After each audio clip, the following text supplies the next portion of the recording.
Generational wealth is a topic that can make people feel hopeful or angry. For some, it is the ultimate goal, the very definition of success for a family. For others, it is a symbol of an unfair system, a head start that others can never catch up to. The truth, as it often is, lives somewhere in the middle.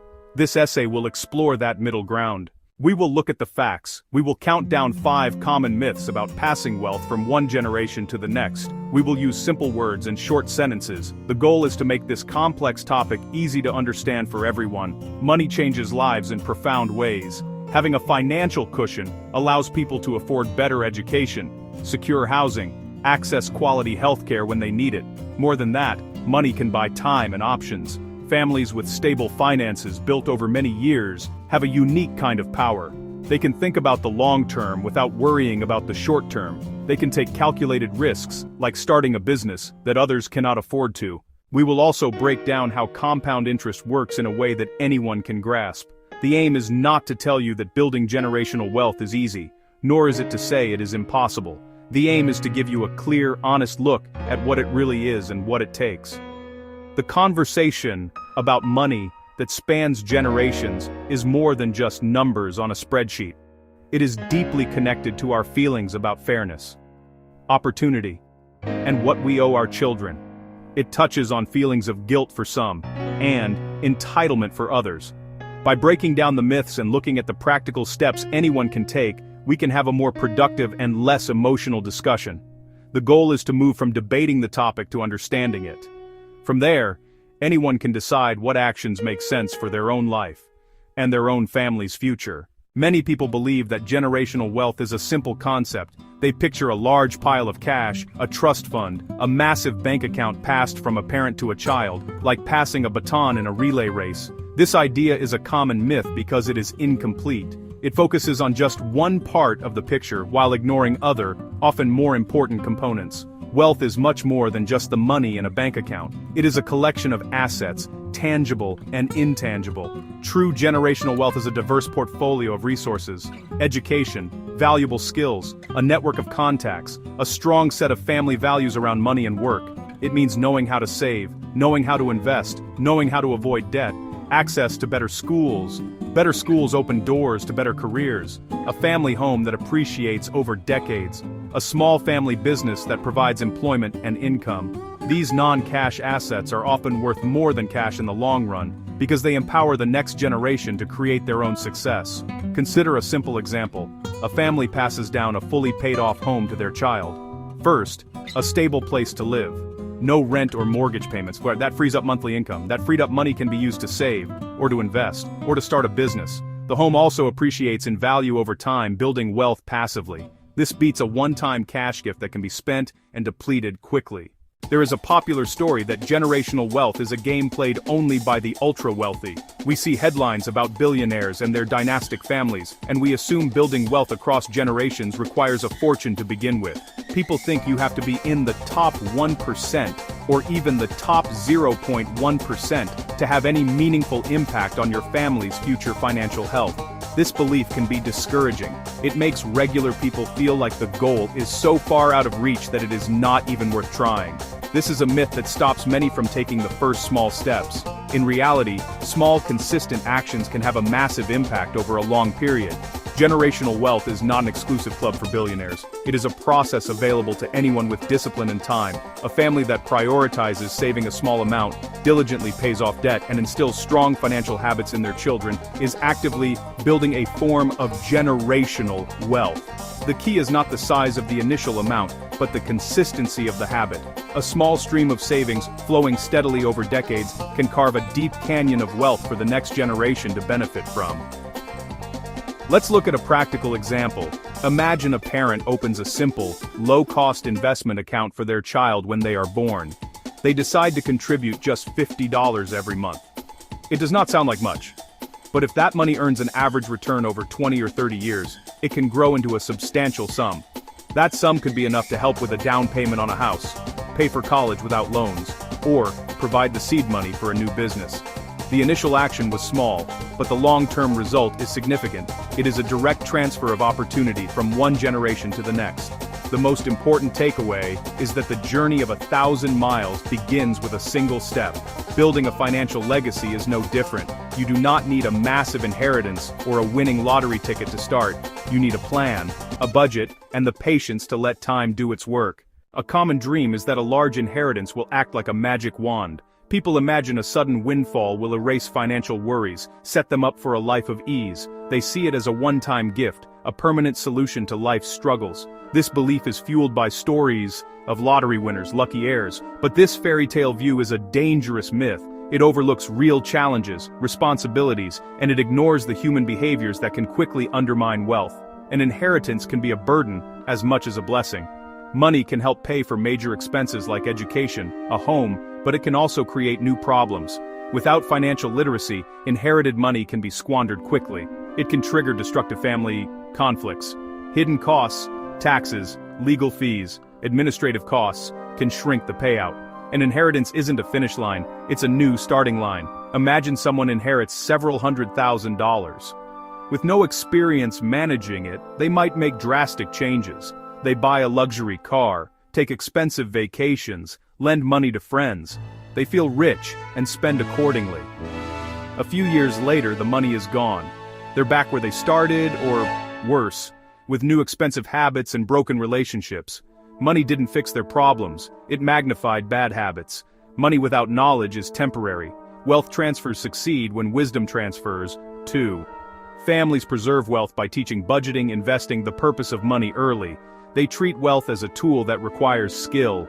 Believing money will fix everything is like thinking owning a grand piano makes you a great musician. The instrument is useless without the skill to play it. Many people hear the term compound interest and immediately think it is a complicated financial concept reserved for the rich.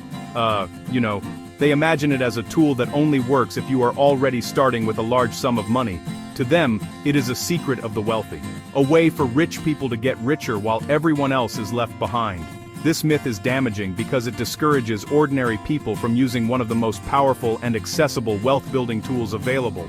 It makes them feel like the game is rigged and they cannot participate. The reality is that compound interest is a force of nature that helps anyone who starts early and remains patient. It is simply the process of earning interest on your original money, and then earning more interest on that accumulated interest. Over time, this effect snowballs, and the growth becomes exponential. The most critical ingredient for compounding is not a large initial investment. It is a long-time horizon. Starting early with a small amount is far more powerful than starting late with a large amount. Here is a simple example to show how it works. Imagine you invest $100 in an account that earns a 5% annual return. After year one, you have your original $100 plus $5 in interest, for a total of $105. After year two, you earn 5% on the new total of $105. That is $5.25 in interest. Your new total is $110.25. After year 3, you earn 5% on $110.25, which is about $5.51. Your new total is $115.76. The growth seems slow at first, but after 30 years that original $100 would grow to about $432 without you adding another penny. Now, imagine if you added another $100 every single year. The growth would be dramatically faster. You do not need a fortune to make this work for you. You just need time and consistency. This is why teaching young people about compound interest is so important. It is the mathematical engine behind long-term savings and investing. Understanding it shifts your mindset from thinking about how much you can save today to how much that savings could be worth in the future. It turns saving from a chore into an exciting long-term project. Compound interest is not magic, it is math. And it is a math that works for everyone, regardless of their starting wealth. The key is to get started, and let time do the heavy lifting for you. There is a powerful and comforting story we like to tell about families that have been wealthy for generations. We say that their success is purely the result of their superior values, hard work, thrift, brilliant decision-making. We imagine a long line of ancestors who earned every single dollar through sheer grit and moral fortitude. This narrative is appealing because it suggests that the world is a fair place where success is directly proportional to effort and character. It implies that those who have wealth deserve it completely, and those who do not, simply did not work hard enough. The reality, of course, is much more complex. While hard work, good values, and smart choices are absolutely essential components of building and maintaining wealth, they are never the only factors at play. Luck and systemic advantages play an enormous role. Being in the right place at the right time, benefiting from laws and tax codes that favor asset owners, having access to land and capital are all powerful forces. History shapes who gets a head start and who has to run the race with extra weight on their shoulders. For example, think of a family that bought a large tract of farmland on the outskirts of a small town a century ago.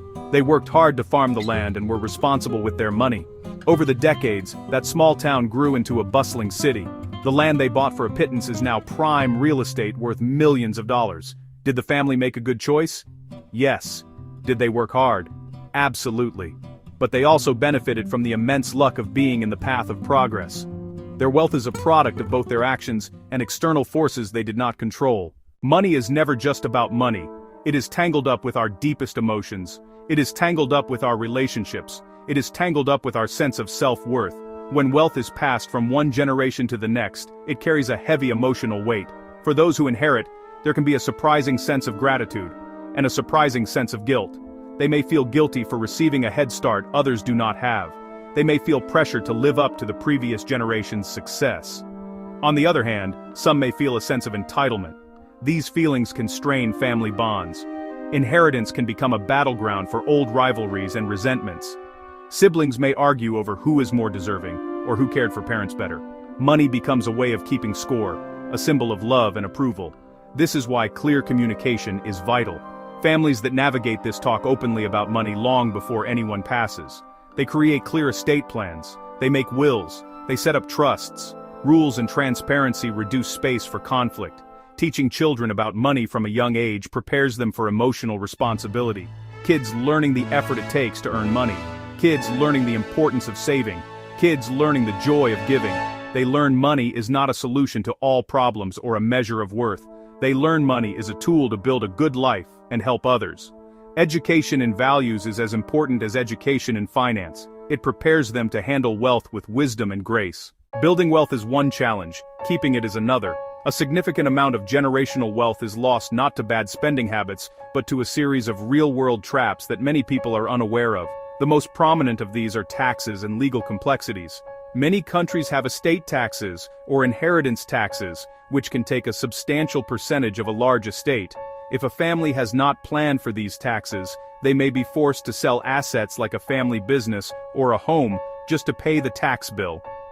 This can quickly dismantle a legacy that took decades to build. Poor planning is another major destroyer of wealth. Many people avoid creating a will or an estate plan because it is uncomfortable to think about their own mortality. But dying without a plan means the state will decide how your assets are distributed, which can lead to long, expensive court battles and outcomes you never would have wanted. A business owner who passes away without a clear succession plan can leave their company in chaos, potentially leading to its failure. The lack of a clear roadmap for the future is one of the fastest ways to ensure that wealth does not survive to the next generation. Beyond taxes and a lack of planning, there are other common traps. One is the failure to properly structure assets. Placing assets in a trust, for example, can offer protection from creditors, reduce tax burdens, and provide clear rules. Without these structures, wealth is exposed and vulnerable. Lawyers, accountants, court costs can eat away at an inheritance. These small leaks can sink a large ship. To avoid these traps, proactive planning is essential. This means working with qualified professionals like estate planning attorneys and financial advisors. It means creating a comprehensive plan that includes a will, potentially a trust, and clear instructions for how you want your assets to be managed and distributed. It requires thinking through the what-ifs. This kind of planning is not just for the super rich. Anyone with assets to pass on can benefit. The idea of building generational wealth can feel overwhelming, but the path forward begins with small, practical actions that anyone can take. Here are 5 simple steps a young person can start with today. First, start small, and start now. The most powerful force you have on your side is time. Open a savings account. Open an investment account. Set up an automatic transfer even if it is just for $25 a month. The habit of consistent saving is more important than the amount. Over decades, even tiny contributions can grow thanks to the power of compounding. Second, commit to learning the basic rules of money. You do not need to become a financial expert. Understand core concepts: budgeting, debt, simple investing. Read one easy-to-understand book on personal finance. Teach what you learn to your family, especially your children. Make financial literacy a normal part of family conversation. This knowledge is a form of wealth that can never be lost or taxed, and it empowers the next generation to make smart choices. Third, invest for the long term. Avoid trying to pick hot stocks or time the market. Use simple, low-cost index funds or invest in real assets you understand, like real estate. The goal is not to get rich quick, but to grow your wealth steadily and reliably over many years. Build an emergency fund with 3 to 6 months of living expenses. This fund protects you from having to sell long-term investments at the wrong time. Fourth, make a plan for the future no matter how simple. At a minimum, write a will. Consider trusts as assets grow. Designate beneficiaries on all your accounts. Think, who would manage your finances if you were unable to? A plan brings peace of mind and prevents legal messes for your family. It is an act of love and responsibility. Finally, talk about money with your family. This is often the hardest step, but one of the most critical. Set clear expectations and be honest about your financial situation and your values. Build a culture of trust, not secrecy. Pass down values along with wealth. Focus on knowledge, habits, open communication, and you build a legacy more durable than money alone. These small steps, taken consistently, can create a ripple effect of security and opportunity for generations to come.